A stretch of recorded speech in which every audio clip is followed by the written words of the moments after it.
Tens of thousands of football fans came to Highbury. Electrifying! Yes, guys, welcome back to the Cannon Podcast and another main podcast on a Tuesday, although it is nearly, I think it's Christmas Eve when you're hearing this. If you celebrate Christmas, Merry Christmas. If you don't, happy holidays, happy Tuesday. I hope you're doing very, very well.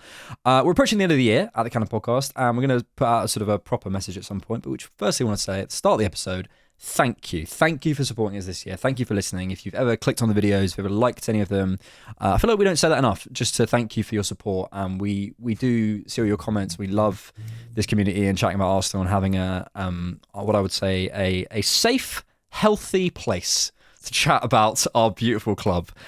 So yeah, thank you all for being here over the course of 2025. Big stuff planned for 2026, which we can't wait to tell you all about. But Rohan, my friend, is here. No George today, he's on a trip. Rohan, you are back from Berlin. Yes. Hello, sir. Hello. I've missed you. Missed you too, darling. I did listen to the main pod whilst I was showering in Berlin. Ooh.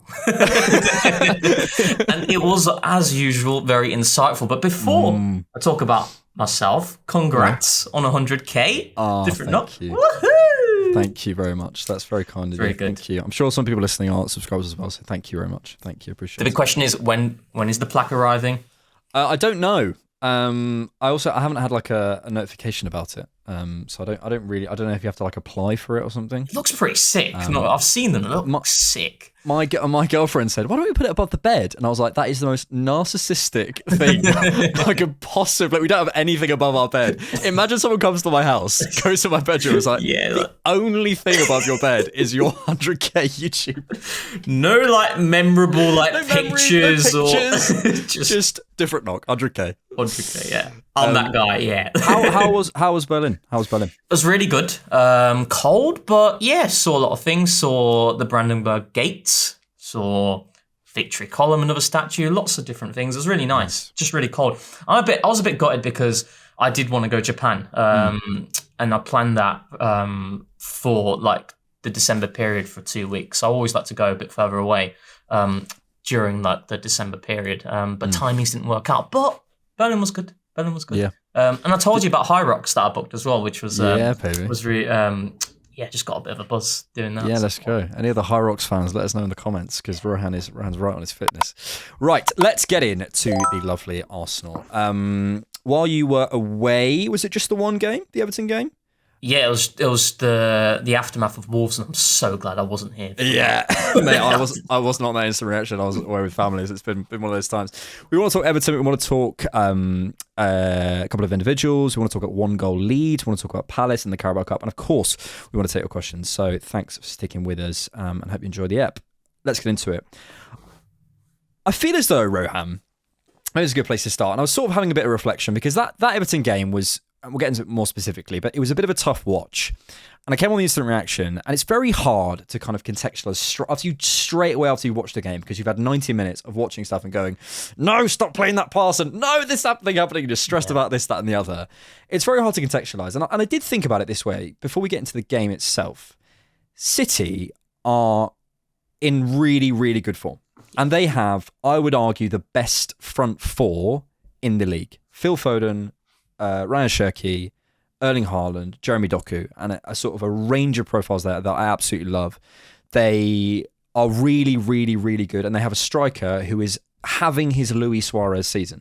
I think in terms of like players who've scored 19 goals before Christmas, I think it's like Luis Suarez and like Chris Sutton or something crazy back in the day. Like he's on for a record-breaking beyond Mo Salah type, last season type year. We're above them. Aston Villa have won something like 20 out of their last 15 games, or so they're on some crazy, they're on some ridiculous run. Morgan Rogers is unbelievable and had another amazing performance, and as an individual is pulling not just for him. I think Boubacar Kamara and loads of other players are playing really well, but Aston Villa are in a really, really good spot. We're above them. I just feel like we've sort of lost a bit of our way with how well we're doing this season, because and I get it. I'm not sat here saying, "Come on, guys, we need to accept where we are." We've had a bit of a weird period of form, but just this season and looking back at sort of what's been happening for the other teams around it's helped me contextualize where we're at. And so while I'm worried, I am feeling quite positive as we head into next season. I wonder where you're at. Yeah, I feel the same. Yeah, sorry, not season. Yeah, I feel the same, right? I think what it is because we had a healthy lead, right, and a good buffer zone, in which that buffer zone has kind of gone now. In which it feels like again we've gone into that territory where it's like every game is like do or die now. It was the first time going into that Everton game in which we were approaching it second place. And there's natural stress there. It's thinking, is this going to be the same old Arsenal who are not going to be able to withstand that pressure that City are piling on us? And I think a lot of that has came through. And then obviously with the way Man City had won their game against West Ham and the form that they're on, and I do want to talk about the 1-goal margins thing, which is interesting, and the comparison to Man City. I think how they're playing as well, in comparison to how we're playing as well in this little period, is where fans are starting to get a little bit frustrated. But then when you see the bigger picture, we are still top of the table. We're going into Christmas, and also with the context of the number of injuries that we've had this season so far. I don't think this season on the podcast, we have put profound emphasis on injuries. We've not spoke about it loads, I would say. That's because we have built a squad to withstand that to some capacity. But ultimately, there is going to be a ceiling to which you're going to be able to withstand that if you keep getting injuries. And with everything beared in mind and all of that taken into consideration, I'm very happy with where we are. Sometimes you think, if we didn't concede that late goal against Sunderland, or if we had beaten Chelsea when they were down to 10 men, we look at it from that mindset. But equally, we could also look from the perspective of, we were fantastic against Newcastle, but that was a late goal to win that game, And like Man City at the Emirates, I don't know about you, but I didn't feel like we were ever going to get a goal in that game in the second half for a lengthy period of time. And we get a late goal of Martinelli, so it swings and roundabouts. It depends on which way you look at it. Ultimately, where I stand is we are approaching now a situation with the squad. I think we're getting a lot more healthier. We're starting to get our players back. And with a 2-point cushion, with some of the fixtures that we've already played away from home, I'm good. I'm really good about it. I'm feeling good about it. So, but I do think there are some interesting things that are negatives that we can certainly discuss as well. For sure. So, yeah. For sure. And it's not being blind to it, but it's, I think also I wonder how much, the reason I certainly am getting a little bit shaky about Man City. Yeah. It's disproportionately because their attacking is so good. Yes. I think when you're that good in that phase of the game, it does strike a little bit of fear and does make us worry. And, it sort of doesn't make, City have conceded 16 goals and we've conceded 10. They conceded 4 goals against Fulham. If it's just like unfathomable that would happen against Arsenal. But it sort of doesn't matter because they've scored more goals and they've got Erling Haaland. And there is that kind of disproportionate fear when a team is attacking in that way. Are you, as we sort of pivot to, you want to sort of have that conversation and sort of say this is a subsect of, main feeling, really positive, really happy, but let's talk about maybe some of the challenges. Are you worried about the way we are in the final third? Is there a sort of wider concern, or do you just put it back to the injuries? Where you're at with that? Yeah, I think a bit of both. Like I do think there is, when it's all relative, right? We're always comparing ourselves to the other gold standard, and the gold standard currently right now is Man City, because we look at that Fulham game 5-4, but their last 3 Premier League games they've won 3-0. Every single one of them. Yeah. Now, I did watch their Palace game, and I don't think the 3-0 scoreline was a true reflection on the game. But that front four, I think it's how balanced it is. How balanced that front four is what does... It's got me a little bit shaky, being completely honest. And to be honest, at the start of the season, I didn't think Man City would have enough to challenge us over the course of the season if all of us are healthy. And I think Man City have done well in terms of the health of their squad. They've been able to have a significant level of continuity, and they're in a really good moment. They're in flow state in the way that we were, like Spurs and Bayern Munich. That was a really good couple of games for us on top of what we were doing before that as well. But yeah, I'm a little bit worried about them for sure. And I think, again, we're going to talk about it, the 1-goal margins. I think that's where I do get a little bit of apprehension because... Football, I'll leave it at this for now. Football's not always by the book and by the data. And I think, put it this way, I think sometimes how we play, how we've approached the final 10 minutes of games leaves ourselves more to chance and variance as opposed to Man City. But we can talk about that in a bit. And I think we've considered this is data sample heavy related, Yeah. if that makes sense. But we've conceded the most goals as a proportion in the last 10 minutes of any team in the league. I think we conceded 4 out of our 10. Obviously, there'll be teams that have conceded more, but as a proportion of our goals, it's a danger area for us. Yeah, it's one of those things, and what's your biggest concern? Would you say? Would you say it's like the final third? And I think at the minute, yes, and I can make it. Look, as I said, I'm really positive. I still think we're going to win the league. But if I was to make an argument as to why we weren't going to win the league, something someone said the other day, I can't remember exactly the quote was. I think it was maybe like an athletic quote of a sort of, from the inside, like what the standards are like around the training ground or whatever. And it said something like, we know what Arteta demands everything every day. And I think for a long time, I've been like, great. That's a really, really good thing because, you want the standards to be high. You want the sort of the culture around the training ground to be giving your all every single day. That sounds like a good thing. And I'm sure it isn't that, I'm sure there are days he goes, look, let's take the foot off the gas a little bit, but that's the feeling.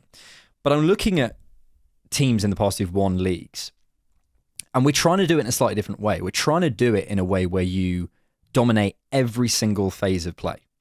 Whereas I feel like other teams, when they've won leagues before, have been basically like, we're just going to completely maximise what we do best. And we're going to have flaws. Liverpool last season were not, that's why I kept looking at them going, I think we can catch these. Because I thought if you sort of created one of those sort of circle, like that sort of FBref metric things, like where you have like a... the chart. Like a pie chart almost, I guess. And you sort of see like, progressive passes and whatever. And I sort of feel if you ranked us across every metric, our pie chart would be way better than someone at Liverpool. But fundamentally, they have strengths that just... if they maximise them, supersede their weaknesses. The weaknesses sort of don't matter. So I was looking at it from a perspective like, well, we're more rounded and we're more sort of, we dominate more phases and we look at this part of the game better and we look at that part of the game better. But if you have Erling Haaland, if you have Mo Salah in that form, your weaknesses. Similarly to you, the last City game I watched the 90 minutes of was obviously seen the highlights, but I watched the Palace game. They were conceding runners off. There was runners off the shoulder. There was big chances for Pino early doors, and then it's one chance, Erling Haaland, bang, and he scores it. And we just don't. And this isn't a slight on our attackers at all. We just don't have that player. That they aren't those players. And so, if I had to say one worry, it's not. I think we can get better in the final third. I think that is certainly something there. But I worry about our approach maybe a little bit in terms of like we're trying to dominate absolutely everything. But to do that, you kind of need a lot of things to fall in your favour.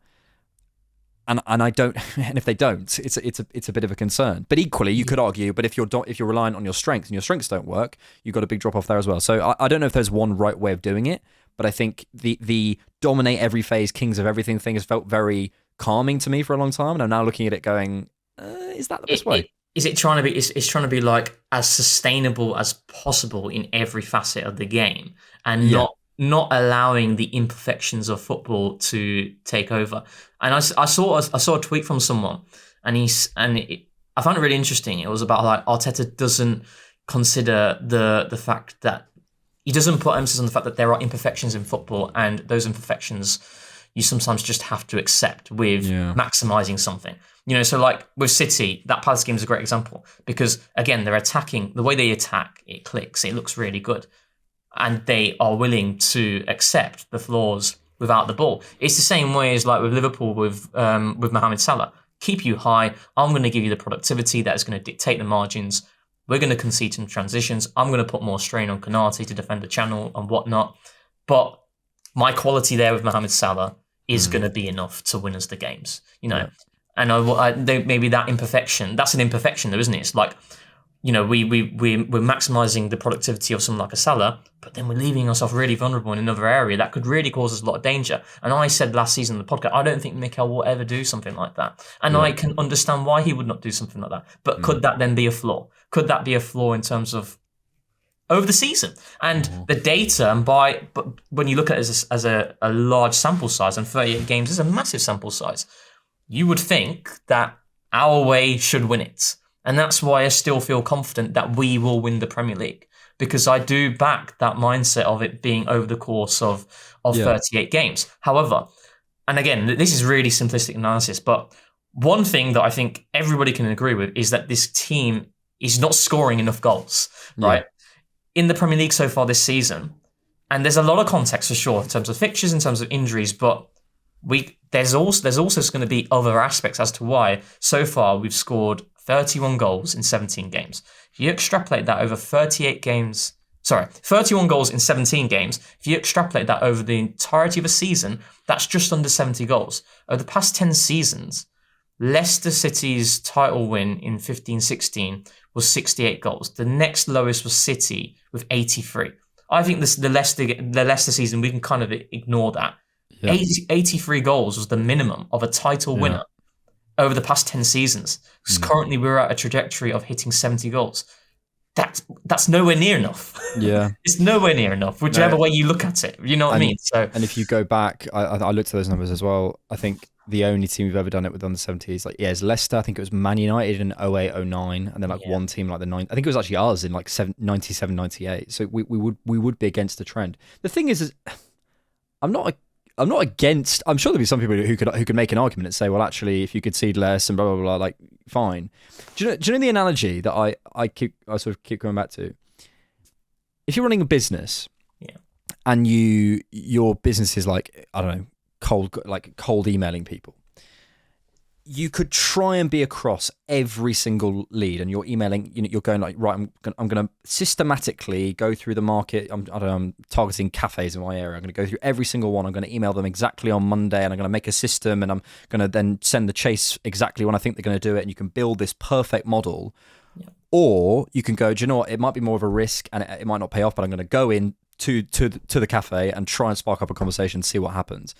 And probably the first method of going in, sort of emailing and going through this systematically makes more sense as a model. But you might get a bit more lucky with just going in and just trying, and maybe you're sort of putting all your eggs in one basket, and you're not exactly working out exactly the right methodology. But you might just get lucky. Yeah. And I sort of understand our game model. I understand why we do what we do, and I do think it will pay off. I think that's my feeling this season. But it does worry me. It does worry me because it's not, as you say, there's elements of our game model that don't trend towards title winners. And so if we do it, it would be different. Well, let me just talk about one goal margins, right? I think this works really well because, you're saying that someone could argue, right? We might not need to score that many goals. We might not need to score. I'm saying I want to see this team hit around 85 goals. I think that is a very good standard of productivity when it matters in the final third. 85 goals, that's a lot of goals in the season, right? And someone could argue, we don't need to score that many goals because our defence is fantastic, our defence is resilient, we can see out leads. So far this season, 12 wins for Arsenal, 12 wins for Man City. Man City have won 9 out of their 12 games with a goal margin of at least 2 goals, 2 or more goals, right? So 2-0, 3-0, 3-1, whatnot. Arsenal, it's 6 out of 12. The 6 goes, so that's at 50%. So half of our games have only been won by a 1-goal margin. So we'll talk about the Everton game, right? So it's crazy, right? We spoke about it just before going on air. When I watched that Everton game, I did not like it. I did not like it. I was fuming. I rewatched it and I felt happier. I thought the performance was pretty good. I don't think anyone can argue that Arsenal deserved to win that game. We left goals on the pitch. We earned the right to 3 points. And on another day, it could have been 2 or 3-0. But it's 1-0, right? So the final 10 minutes, and I'm not saying we didn't manage it well. We did manage it really well. We played quite short a lot, in terms of the ball on the ground. I think that also was part and parcel of how Everton pressed. They didn't back up their press. So when they were pressing, it was Beto and then Alcaraz. So there was always a spare man. And that's why Raya could constantly play that free man. So someone was like, Arsenal can play short. They don't need to keep lumping it long. That's because of Everton, how they pressed. They didn't go full court. If they went full court, we're going long. It's just how it works, right? So we managed it really well. And I think we both can sit here and say, we deserve that win. But a 1-0 margin leaves yourself suspect variance, right? The randomness, the imperfections of football in which something can just happen. The Sunderland game's a great example, right? If you rewatch that game and watch the period, the final 10 minutes before they scored the goal, and you will tell me, I can guarantee you, Arsenal look comfortable. We were fine. We deserved to win. We earned the right to 3 points. We created more than enough opportunities. And then what happens? A couple of poor individual actions and we drop points. And then we sit here and we say to ourselves, that was undeserved. I say, that was undeserved. We didn't deserve to draw that game. But that's what can happen with a 1-goal margin. Chance, you can leave yourself to chance. You can be amazing defensively. We're a fantastic team in terms of defending leads. But we are not immune to randomness kicking in football. Man City, on the other hand, if you've got a 2-goal margin, right, chance is not gonna the probability of chance and a random event of hurting you is really minimal because they'd have to still get another goal. Do you know what I mean? It's as simple as that. So I think for me, that's where I feel a little bit shaky on, because as much as it was comfortable against Everton, there are also other games in which we've conceded late goals and that 1-goal margin has hurt us. And it's not. We'll look back on the game and we'll look at it from the XG perspective. We'll look at it on Filter, all the metrics, and say, Arsenal deserve to win that game. But a 1-goal margin can do that. And that's the worry that I do sometimes have, because I know how good this team is defensively, but I just feel the strain that we could put on them with these 1-goal margins could hurt us. Like David Raya said after the game, it's like, that final 10 minutes, we didn't look like we're under stress, but subconsciously you are under stress because there's an individual action that can happen and it could hurt you. And that's a little bit of a worry I do have. And there is an energy that gets transmitted when it's a 1-goal win, or when you win. Like, you could just say a win's a win or whatever, but there is some. Something I always say is like, no one remembers what people said and remember how you made them feel, right? And it's so true. There is a feeling, and that's what really sticks with you. And I think it sticks with the players. I think it sticks with the fans. I think it sticks with other teams going into games thinking like, okay, Arsenal won that game, but we think they're gettable. And we as Arsenal fans can protest and go, actually, if you rewatch the game, no. It's a feeling. It's a feeling. And if you feel that a team is gettable, there's a massive component to that. That's what's really what the level we're all really operating on.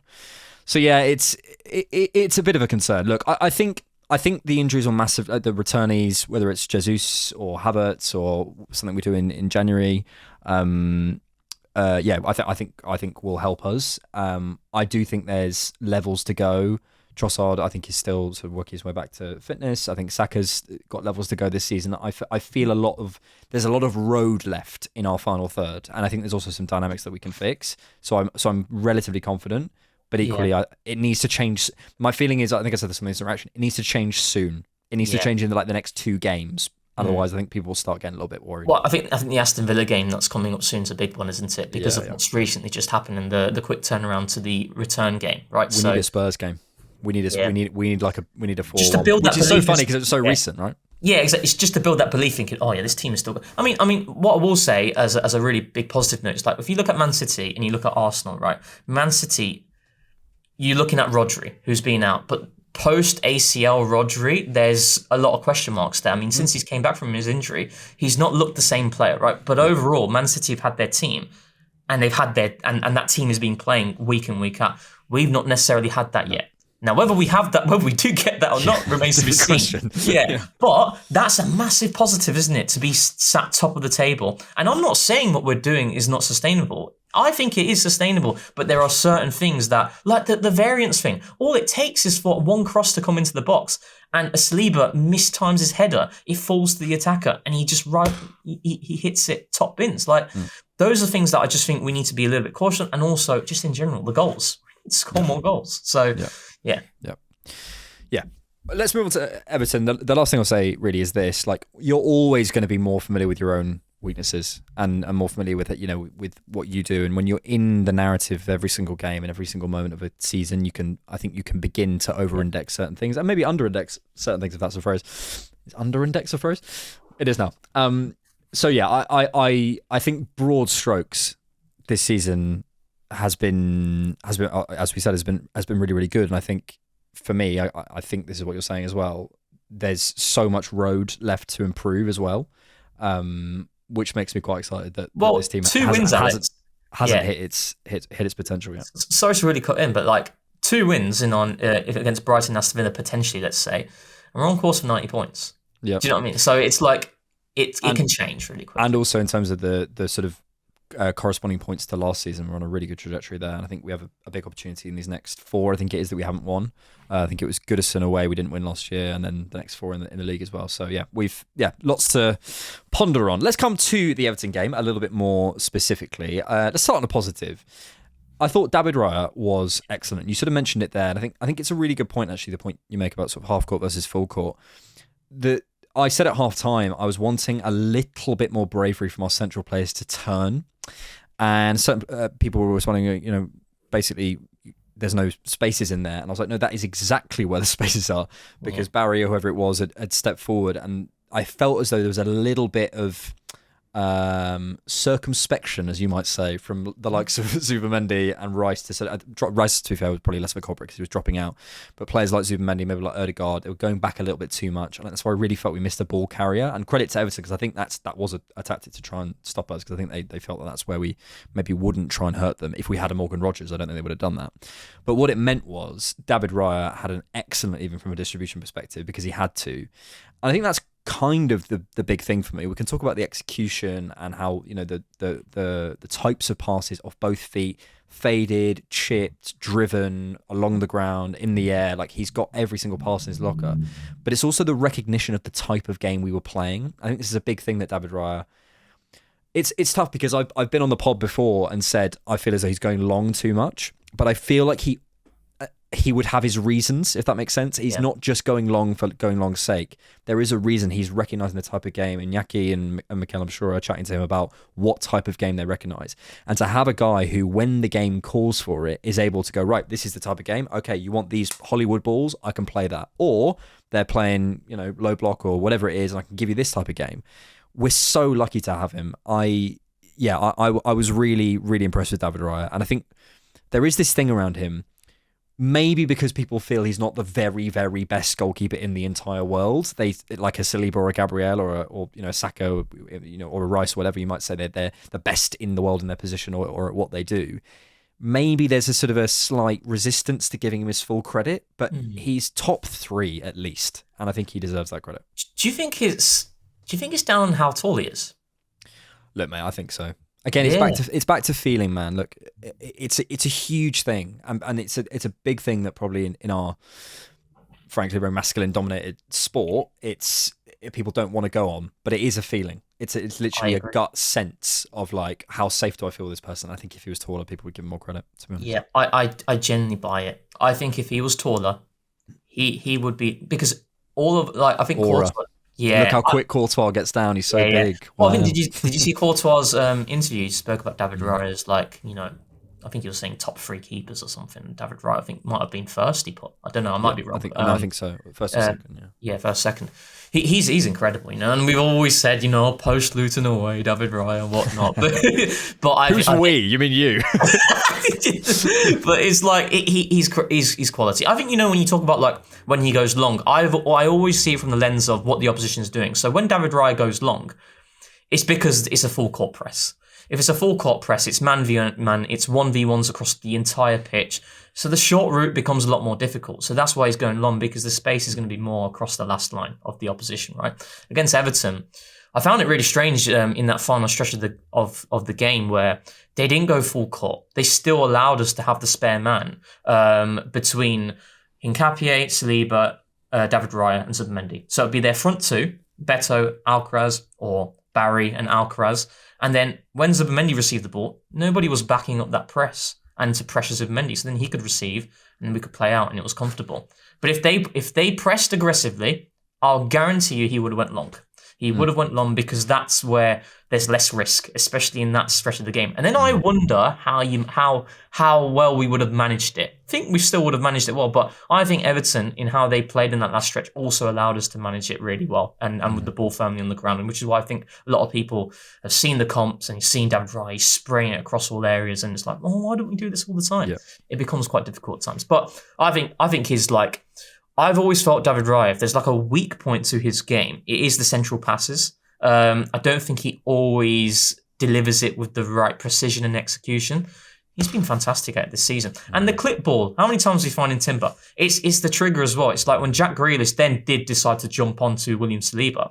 well, that means Jurrien Timber is going to be free because the fullback is marking Bukayo Saka. So he's going to be the spare man. And it's those sorts of things that it's just muscle memory and they just know it. And then it's about execution. He's quality. I do think it's the height thing because it's crazy. It's like maybe though, and I think I saw a goalkeeping analyst talk about how, David Raya's actual height and being less of the taller goalkeepers helps him get real big spring in his jumps and then to claim the ball. And his hands are massive. Like he spoke about it on podcasts as well to just grab everything. He's class. I think he's definitely in our top 5 this season of best performing players. And it's crazy because I don't think, and again, it depends on who you follow and what you see on the timeline. I don't think he does get spoken about a lot. And maybe we're taking it for granted now as well because he doesn't make many errors at all. No, there's a kind of consistency bias thing, which is like, do you know, I'm sorry to say this on an Arsenal podcast, but do you know who was also a victim of that? Harry Kane. He just scores and scores and scores, and then he comes like 10th in the Ballon d'Or, even though he's got a better record than everyone. He's just so consistently good. And I feel like it's a thing in football discourse where we kind of like, it will be Morgan Rogers at the minute, and it's like, I've always rated Morgan Rogers, and everyone's, and it's like, yeah, but he's in his first sort of big period of sort of stepping out and stepping into that aspect of his play and that sort of level of his play. Someone like Harry Kane, someone like Declan Rice, someone like David Raya, they just do it every single week at the very top level, and I think it can weirdly work against you because no one even talks about it. Do you think it's a case of like he needs to make a couple of errors? Almost, and then, And then like... Literally. So yeah. I mean, maybe. I mean, please don't. But maybe he needs to get lobbed. Maybe he needs to get lobbed again. The other positive I want to talk about before come on to maybe a bit more of a development point. We don't really have much to add on the conversation, but I don't look. All I can say is in my lifetime, I've never seen a better midfielder in my club than Declan Rice. Like, I was born in '97, so I can't sit here. I've watched everything I can. I can't sit here and say to you, Patrick Vieira at 5 years old was making me. I was eating soft food, mate. Like, I can't tell you that. What I can tell you, on the muesli. I was on the muesli, mate. And a Man United fan until I was 6, so it doesn't matter. So I can't tell you that. What I can tell you is in my Arsenal supporting lifetime, who have I seen? Who do I think is the best midfielder? It's like comfortably the best midfielder I've ever seen at my club. I think he's just extraordinary. I think it's like, it depends on how you categorize it, because if we're talking about like flair players and like creators and lock pickers, I point towards the Fabregases and the Ozils or whatnot. But like his type of midfielder, and when we're talking about his type of midfielder, you are comparing him to the Patrick Vieiras, and I didn't. Yeah, it's like CM, like FIFA CM. Yeah. CM, not Cam, not DM. Yeah, I agree, mate, because I didn't see Patrick Vieira consistently. We're very much the same age, and our birthdays are quite close to each other as well. He's just crazy good.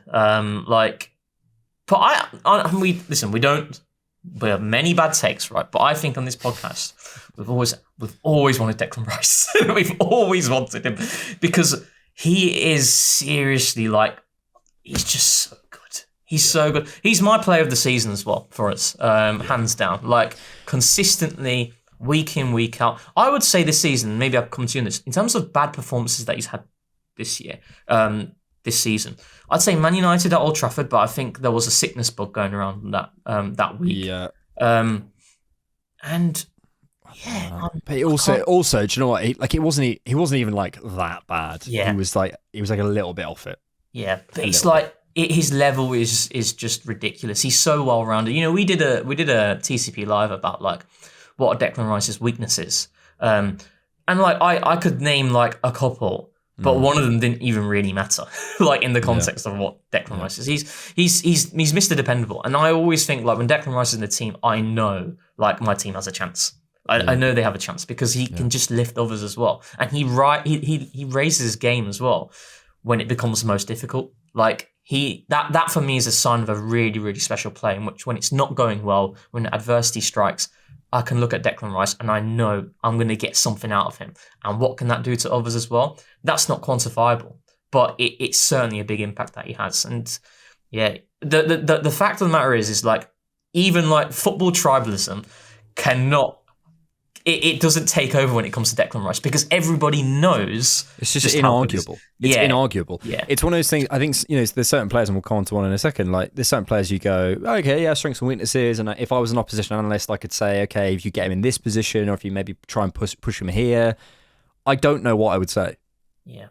Because basically the only things he can't do are the things he isn't asked to do. Yeah. Like he doesn't do them. Like he like basically probably the only real thing I'd add to his game to make him perfect is that elite, and he can do it. He just doesn't do it as much as he wants, as maybe I want to. Taking that ball on the back foot in that smooth action, maybe it's probably like the only and the three real 360 aspect of things. But he doesn't do that, and he doesn't need to. Yeah, and you don't need your whole midfield three to do it. That's why we signed Zubimendi, right? Exactly. Yeah. So, what are you going to do? Stop him carrying? You can't. What are you going to do? Play through him? You can't. What are you going to do? Try and beat him in the air? You can't. Yeah, it must be so hard. Yeah, it's total player. Total player. And I think David Moyes said post-match he's the best in the world, didn't he? And you could argue there's a bit of a bias there because he's worked with him, but everybody knows how good he is. It's like 3-time LMA Manager of the Year, David Moyes, mate. Let's talk about, because there's a little bit of sort of chat post-game about sort of Arsenal midfield balance, sort of on relation to Rice and Zubimendi and Ødegaard. I did a video on this on the different arc if you guys want to go check it out. Plug on the main channel and sort of Mr. 100K game. Check it out. got into this a little bit more. What's your thoughts on this? Because I think you have some interesting ones, and as always, and I think my feeling is, and I'll sort of briefly summarize because I've sort of said this in a longer form. I think at the minute there is some overlap. I think it's slightly overblown how bad it is in certain areas of Arsenal analysis in terms of, oh my God, you can't have this guy on the team. I also am quite optimistic that Martin Ødegaard can adapt his game to this new, and I want him almost like more of a 10, because I do agree there is a little bit of overlap. So I think if you're going to get the absolute best out of him, there's certain things I want him doing. But I also think if you allow him a bit more lateral movement rather than sitting him in the pocket, I think he could have another season in terms of, not as in like a physical 23-24 or in your case 22-23 type season. I mean like a summer type. There's a new season of Ødegaard at Arsenal that could come. But yeah, your thoughts on the sort of the balance overall. Right. So again, this is where it's like on first watch for the Everton game, I was like, oh my God, I was so infuriated. I rewatched it, I was so infuriated. And then this is what I do not like doing instant reactions as well, but I will be doing instant reaction. He is on tomorrow night, tonight when you guys are listening. Yeah. But then I watched it back. Christmas miracle. And I watched it back. Honestly, mate, against Everton, I think he was one of our best players. I genuinely think he was one of our best players. And I do think, right, when it comes to Ødegaard, there's a wider conversation for sure in terms of, does Ødegaard, Zubimendi and Rice as a trio work in every single game? My answer would be no.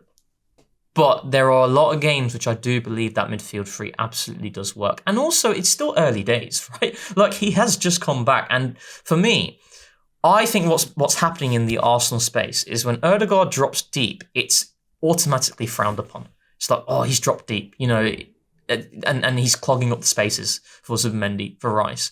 Zubimendi against Everton notched up around 80 touches. Declan Rice had around 115 touches. Ødegaard was the one who had fewer touches than the two. So actually, the dropping deep wasn't as predominant against Everton. But when he does drop deep, I think sometimes we need to try and look at the why. Why is he dropping deep? And what is the reason behind that as well? Because there are very valid reasons for him dropping deep and stepping outside the block. It's to allow Saka to attack that space inside. It's to allow someone like a Jurriën Timber to attack that space. Now, I think there's certainly a conversation of where if Ødegaard is constantly dropping in and it's someone like Jurriën Timber then jumping into the half space and then predominantly occupying that zone, you can certainly have a debate of whether, is that really maximising how we attack? Do we really want someone like Jurriën Timber to be predominantly in that space as opposed to someone like an Eze or a Saka or whatnot? But it was really fluid against Everton. And you're talking about that lateral movement.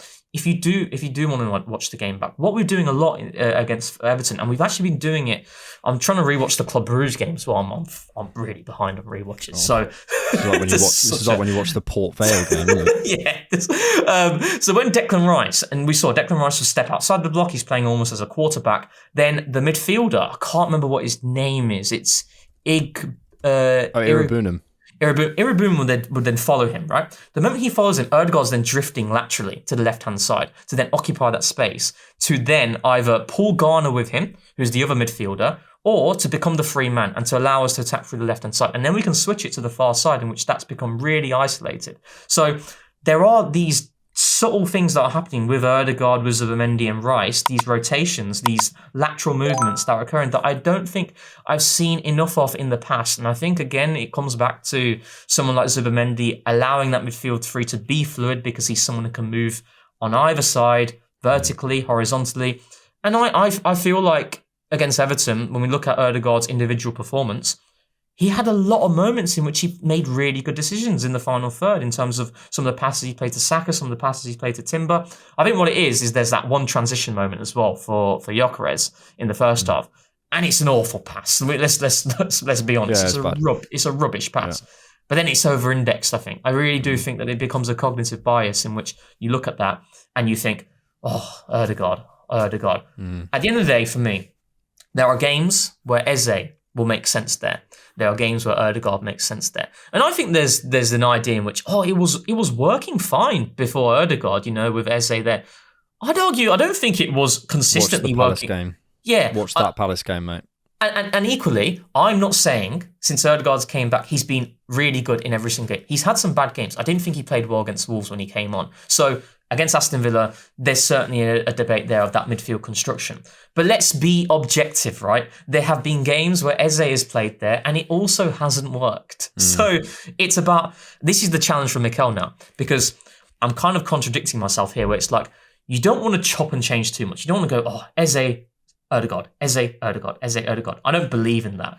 But at the same time, you do need to try and chop and change a bit depending on the game as well. Do you know what I mean? So it's the constant balance between continuity and keeping it fresh and respecting your opponent, and it's hard. Yeah. Do you know what's funny with Ødegaard?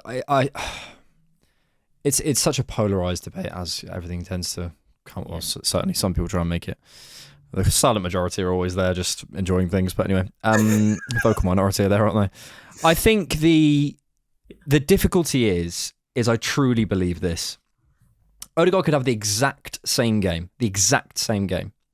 If he leathered one, if he took one, so he took one off his left foot, one touch, and leathered one, and it was, like I say, a really good save from Jordan Pickford, down to his left or something, everyone would be thinking about it differently.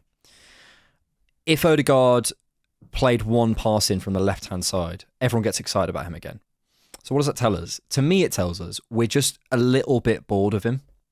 And I think it means, because he's been in our team for so long, he's been such a fulcrum of our team, and it's kind of happening to Saka a little bit, but because of his output, people kind of I think people are sort of going, and he's just been there for about 4 years doing the same thing, and I think it's becoming a bit of a like we're just a little bit too used to it. From my perspective, if I was Odegaard, let's say I was like an individual development coach at Arsenal, please don't hire me, I'll be terrible on that. What I would say is, like, honestly, mate, there's just like situations, if you take less touches, everyone would get off your back.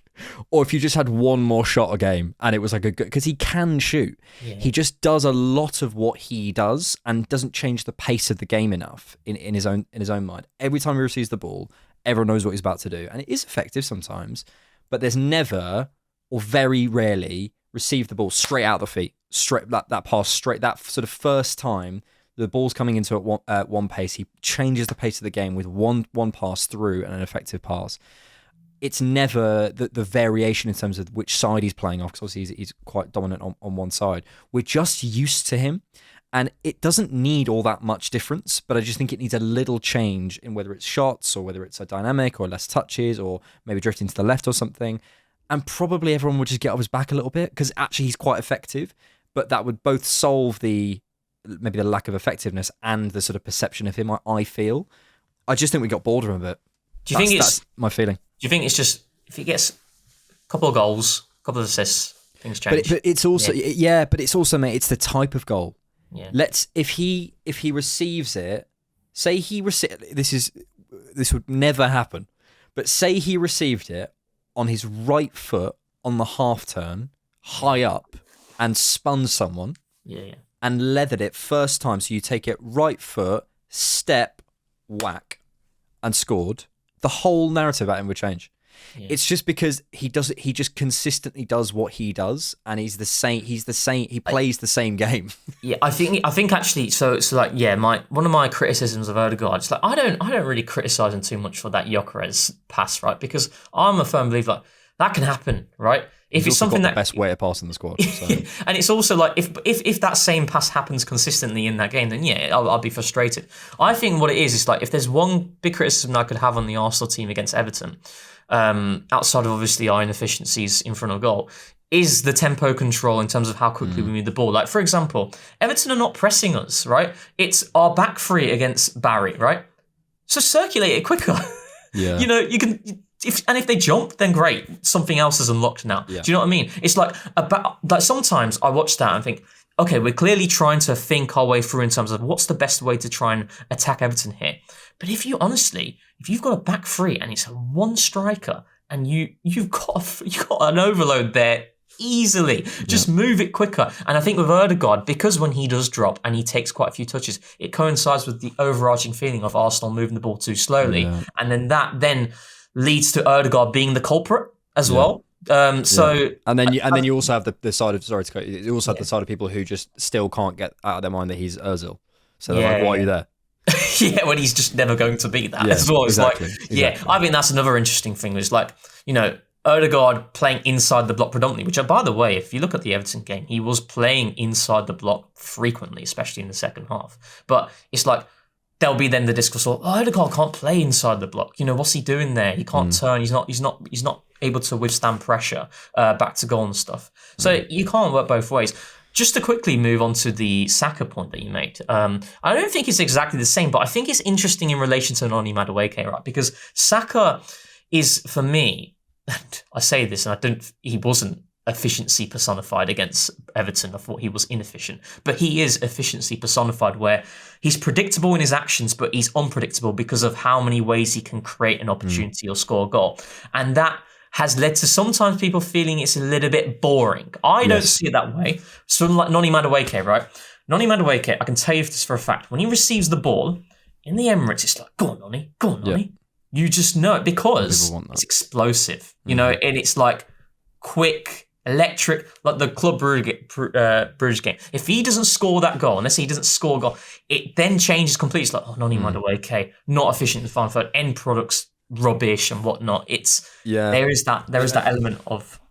Just on that, George and I had this discussion we did an episode of Rate My Take, a new series on the Gunner podcast, you can check out. And we sort of got into a discussion around entertainment. And I think it got sort of a slightly academic conversation, but I understand George's point in the sense that he views entertainment as like the end product, basically. I think he was trying to say, and I get it. I get why people don't see it like that, and they like the moment of unpredictability and whatever it might be. So, yeah, it's a funny one. And just to return to Ødegaard quickly, like, I really do think it's as simple as like one action that is like slightly. People want newness. They want something new in there, and it doesn't. I think he can help himself a little bit, but like get people off his back a little bit by just do it, because I think he's got the quality to just do some different stuff. Not that he should, listen to everything, because there's a balance to this, because, and not to over-index one idiot on social media, but I really try not to reply. I used to be worse at it, but I really, really try not to reply. But there was a guy who was like, basically, Alex, you never talk about Martin Ødegaard like on your channel. You're such a apologist for him. And I was like, I've just released a 20-minute video about to critique it. Like it's too perfect. So I replied to him. And he just comes back and says, basically changes the goalpost of the conversation away from you don't talk about him to, but you didn't talk about him in this way. So that's, so didn't talk about the way I wanted you to talk about it. Exactly. So what does that tell us? There are some people who just want to complain about Ødegaard. So I think there is, that you've got to balance that. But I do think if I was advising it, if I was like his mate, I'd be like, and if he was annoyed about it, I'd just be like, mate, just like do a step over or something. Just give him something new. It's like the newness. So it's like, for example, like, okay, I'm going to that said season, right, where Ødegaard scores that many number of goals. It's regarded as the Ødegaard zone, right? Yeah. The amount of finishes that he has there. not the same, but like Eze, how many times have we got him in the top of the box and he's having shots on goal and he gets the hat trick against Spurs, right? There's a new element to that as well. In the same way as Noni Madueke, I think like I kind of sit in that camp of like I really value efficiency and I take that as entertainment. But mate, it's like when Noni Madueke scored that goal, oh god, that's just like pure just that is pure entertainment as well, isn't it? Because it's just gets the ball, bang. Like it's like when Adama Traore.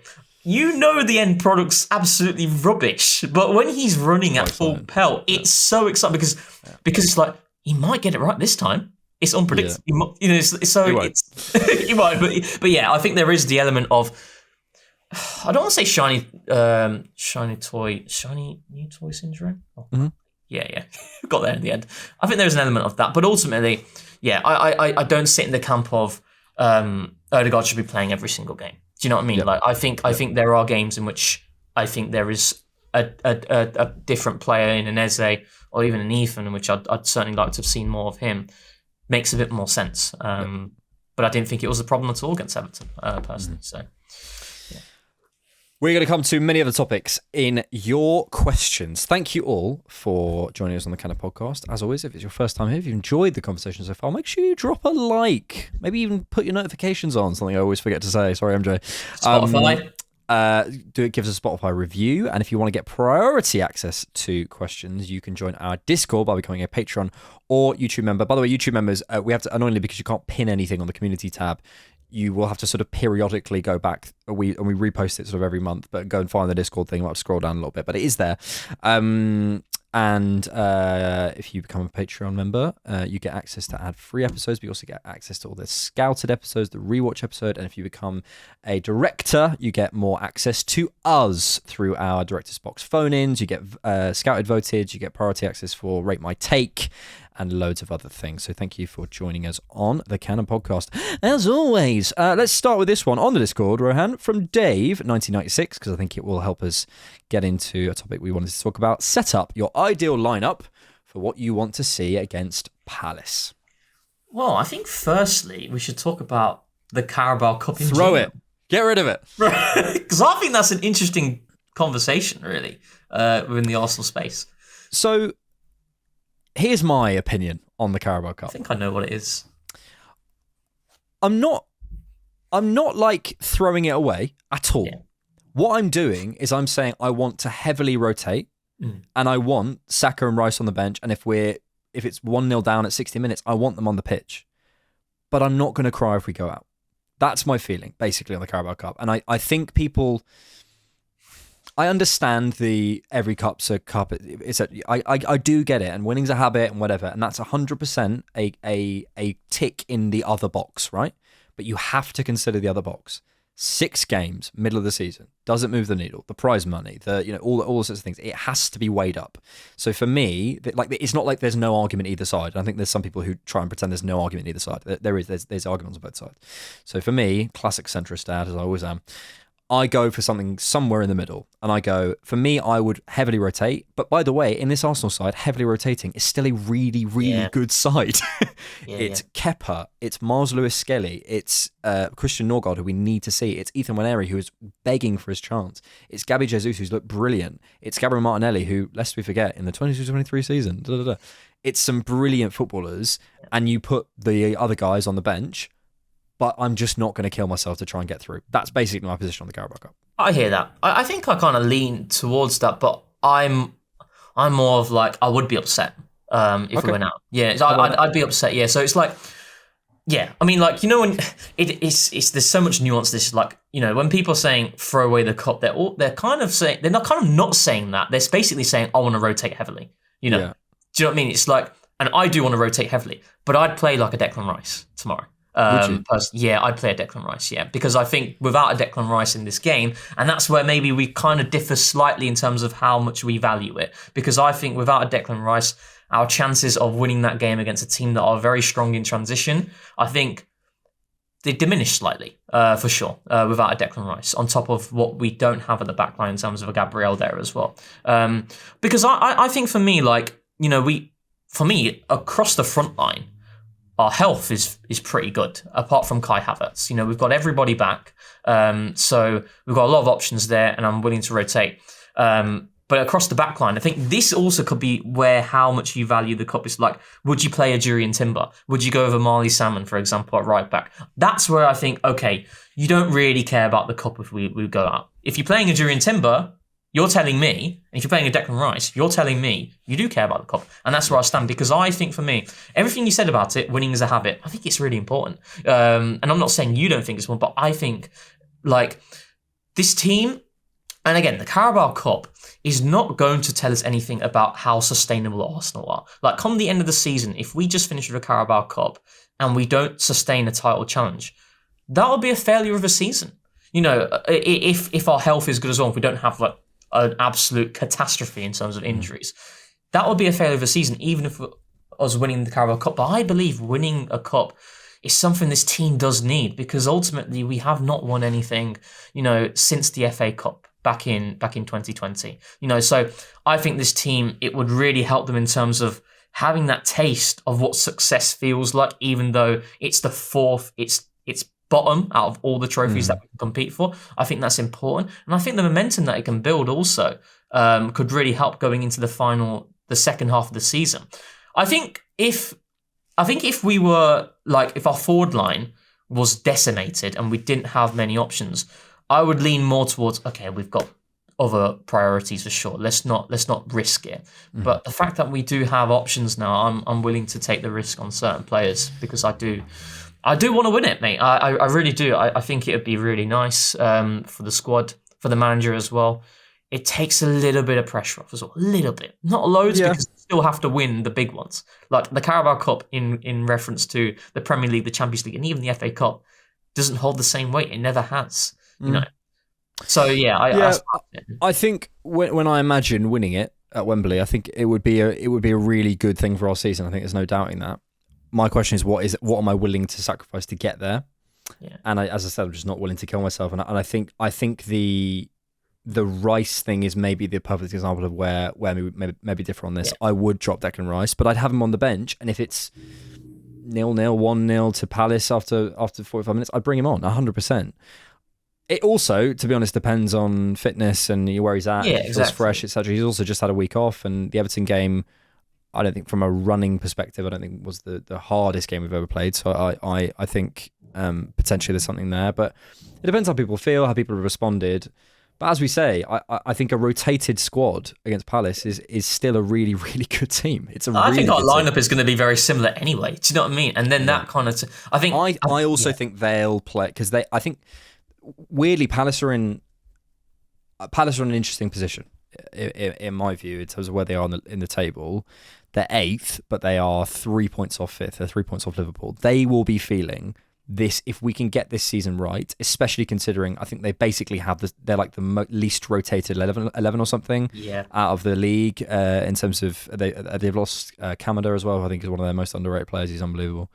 But they've basically played that Wharton, Sarr, Pino, Mateta, Kamada front five with the wing backs and stuff. Front four, sorry. So yeah, I suspect they might rotate. That's my feeling for Palace. I think also Palace, that's really interesting, because like them not rotating a lot kind of makes sense now in terms of the fatigue that's hit them post those games in the Conference League. Like, I don't think they've won a single game, or maybe they've won one game post a Conference League game. So like the Thursday, the Sunday, they've struggled to, like the Man United game, I don't know if you caught it, they didn't look like they were going to score at all in the second half. So yeah, they've not done well with a short turnaround of games. I think if they were looking at it, they're not going to come out and say it, but I suspect within their ranks, they're thinking, we want to win the Conference League and we want to qualify for Europe and hopefully the Europa League, like in their minds. And because they have quite a thin squad, I suspect they might rotate quite heavily. I could be wrong though. Maybe they think this is, they're 1, 2, 3, they're 5 games away from a trophy, so they might say okay. Yeah. But that's my feeling on Palace. But yeah, let's do. What should we do? Lineups? Our lineup? Oh yes, lineup. Yeah. I would go Kepa. Yep, agree. Is it too early for Salmon? I think I would. I think I'd go Salmon because I probably would go Saliba. I'd probably go Saliba and Capia because I think from a fitness perspective, I'd be okay. If I was playing Ødegaard there, I wouldn't. But I'd play Saliba and Nkapie to keep that level up and keep them playing games and get minutes together and get that understanding. Miles, Ødegaard, Eze, Marino, Jesus, Madueke, Martinelli. That's a really good side, by the way. Yeah, it's really good. I'd go Kepa, Timber, Saliba, Nkapie, Miles, Rice, Waneri. So this was Rice, Waneri, Marino, Madueke, Jesus, or Eze, or Martinelli in place of Eze, and then Eze moves to right centre mid. But then that means Ethan doesn't start, which I kind of want to see Ethan. So, but then like Martinelli, Jesus just makes sense together, doesn't it? I don't think I haven't put Ethan in my team. I just think Ethan goes out on loan. That's in January. Yeah, I think so. There's a question in the Discord about that as well. There is, I believe so. Should we go to it? Sky, if we with a wedding picture. Oh, happy wedding, Sky. Oh, that's cute. If we were to send the likes of Ethan, Miles, Max, and Marley out on loan to gain more minutes of experience, where would your ideal destinations for them be? I don't necessarily know in terms of ideal destinations, but I want to talk more broadly about loans. Max and Marley can't go out on loan. I think it's until they're 17, but there's some rumours about that. Not rumours, sorry, some guidelines about that, some rules about that. Miles, I don't think I want to loan anytime soon. Definitely not. I think Miles is Miles is important, especially with some of the injuries that we do tend to get. If Rice or Zubi, God forbid, got an injury, when it comes to January in a second, I think Miles would play a much bigger part. What's your thoughts on the sort of the potential of loaning Ethan out? Yeah, I think we spoke about it, right? It's like maybe at the start of the season, I was like, no, don't loan him. Now I'm here, probably loan him. I think for me a loan makes sense because the competition for that spot, right? It's quite heavy, and also Mikel has shown a strong likelihood to Mikel Marina there as well at right centre mid. Like I think with Ethan, it's been quite frustrating not seeing him get game time. Personally, that's one of the ones that I have been frustrated with because I think Ethan, when he's played really well, barring a couple. I think he didn't play well against Slavia Prague, and I didn't think he played particularly well against Brighton in the cup before he scored his goal. But overall, I think he's done well. But it's like against Everton, for example, the 1-goal margin meant that Mikel Arteta is not bringing on Ethan Waneri. He's just not going to do it. I just don't think he will trust Ethan to be able to do the defensive work in that sort of... And maybe this is where... I'm going a little bit off topic, but maybe this is where the imperfections of Mikel not wanting those imperfections to be in place can lead to this sort of frustration with someone like an Ethan Waneri not coming on in the final 10 minutes of that game, where he picks Mikel Marino because he knows Mikel Marino is going to be able to do the job that he wants him to do.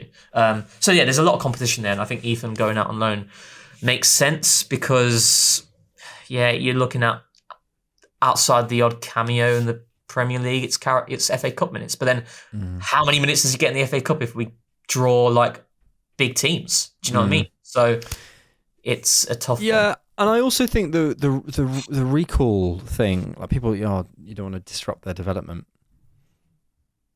I think if I was out on loan from a big club and I had a recall clause and they said, we need you, I'd quite like that. But also, for someone like Ethan at his age, would we really be ruining his development if we recalled him? Do you know what I mean? It's like he's only... I think for me, it's like the recall thing is always, you don't want to disrupt their... And fine, maybe, but he's a Hale End kid who's come, if he's going out, he's going to be more comfortable, to be honest, at Arsenal than, it's not like you signed some random guy from Paraguay and then you're saying, right, you're going out on loan to Wycombe Wanderers, I'm going to recall you. It doesn't matter where you are. He's grown up in this environment, so he'll want to come home. I don't know. I in terms of like the club, I don't know exactly the club. George has mentioned Bournemouth. I don't know. For me, I think it's about him showing he has what it takes in a system as close to Arsenal as possible. So it might be abroad. I think that might be a good experience for him to go abroad. Someone like Italy would be good as well. Yeah, maybe one of the top, like maybe like one of the better teams in Italy, like a Napoli or a team that's going to be breaking down blocks, but maybe has a bit more space. So maybe it is Serie A.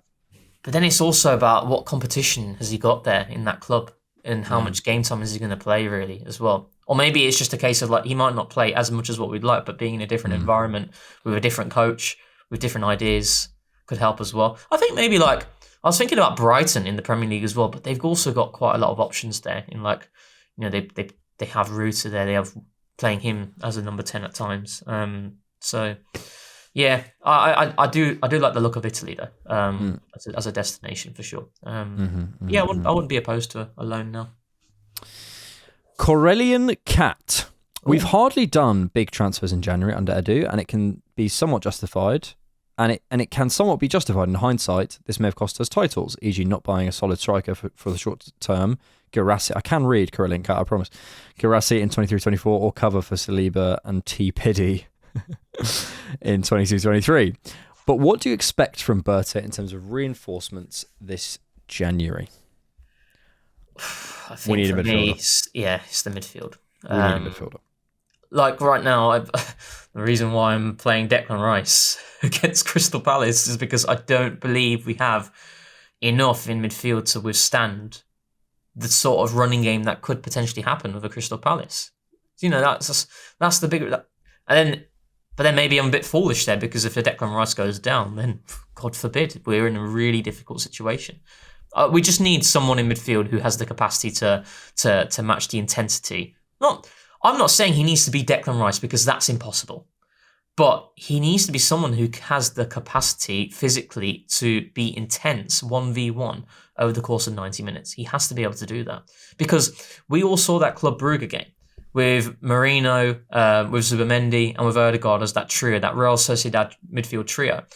When we were pressing man-to-man and they were winning duels in the middle of the park and then it became a running game and you're running back to goal, they can't keep up to the pace of the game. They can't do it. And I'm not going to sit here and like criticize them there because it's not their game, you know. So that's a real worry for me. I've always said it. I've always said that a Declan Rice injury leaves me feeling really stressed. And if you told me Declan Rice went down tomorrow and he's out for the season, I would tell you I don't think we win the Premier League.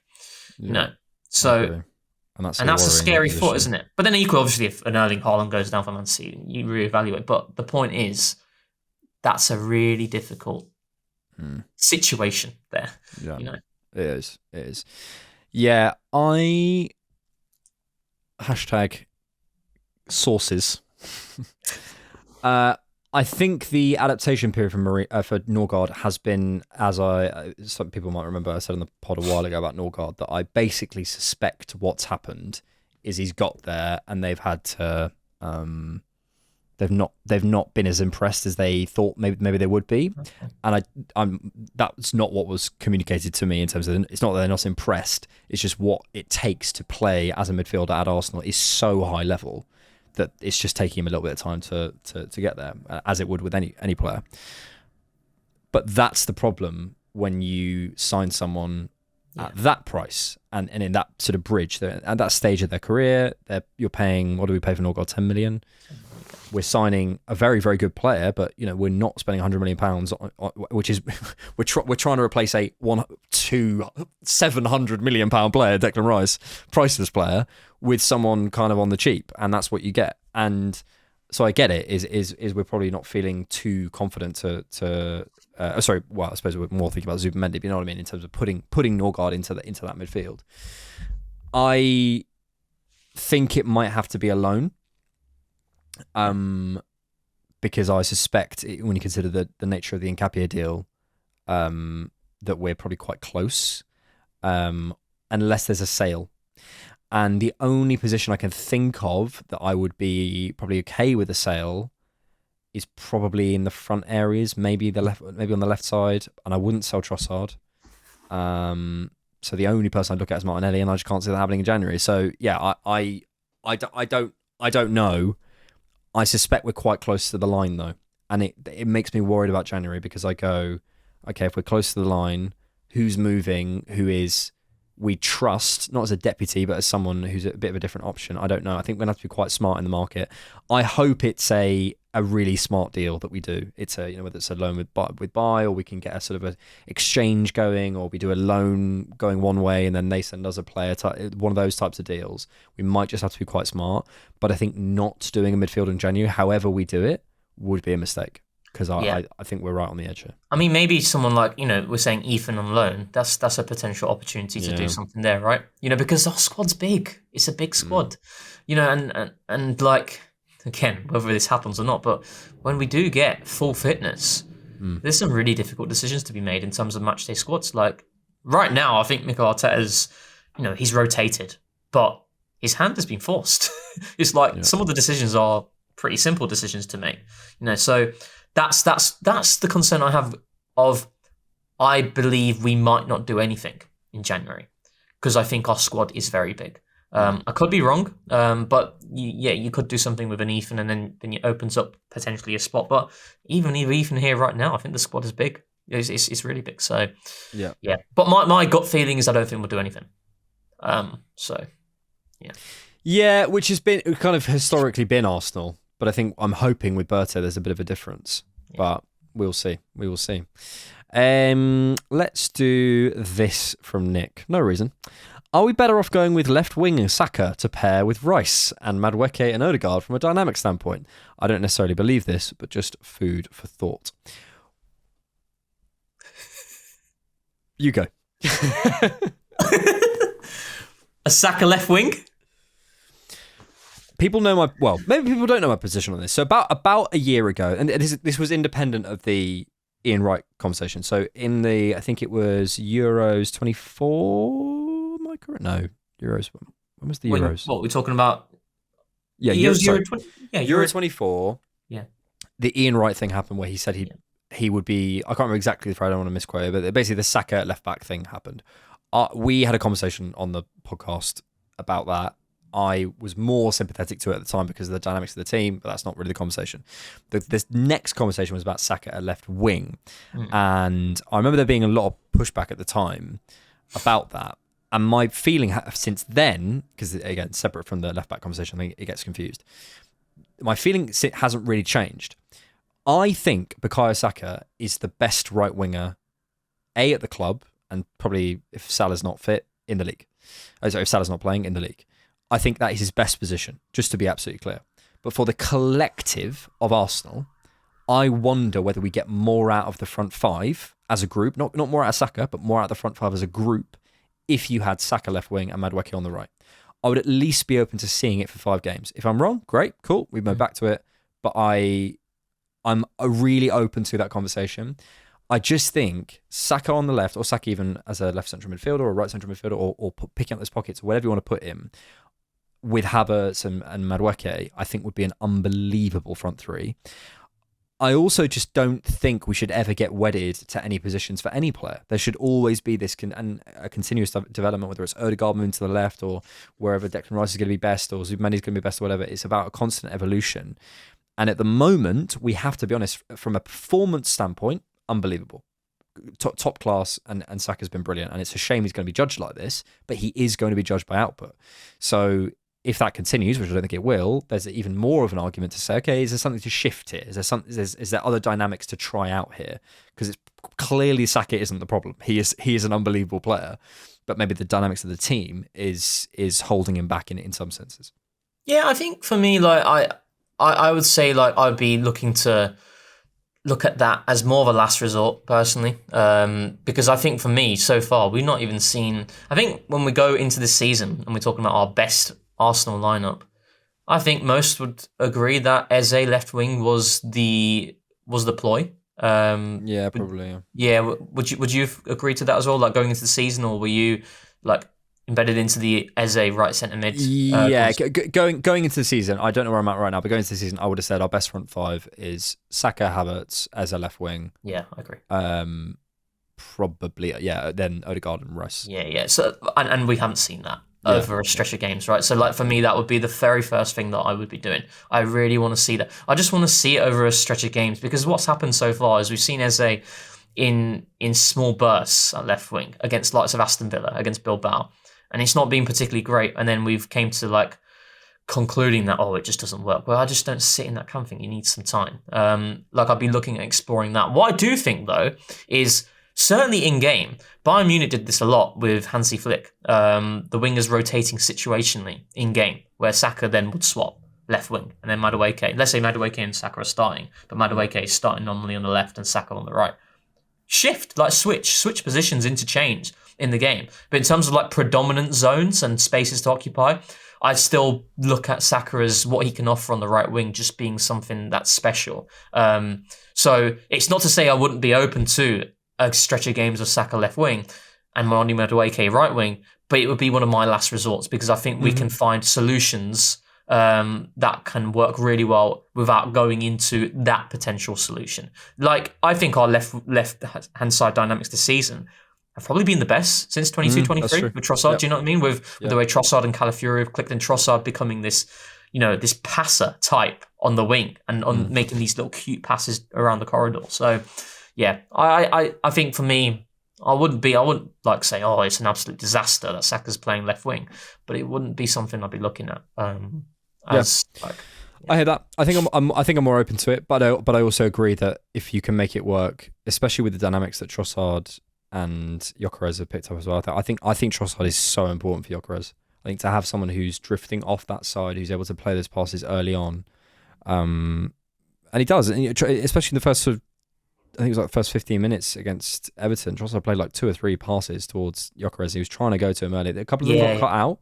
But he is trying, and this is the thing: is it's not, sometimes players try and do that, but it doesn't always get sort of noticed or put through. I don't think the team's getting enough credit in terms of their attempts to try and find Gyökeres in settled play. Like even Ødegaard, I know this. We always come to a Gyökeres conversation at some point, but like I've been again, Club Brugge. I'm watching that game back, and I've watched 45 minutes, constantly trying to find Gyökeres in settled play, trying to get the ball over the top. Execution.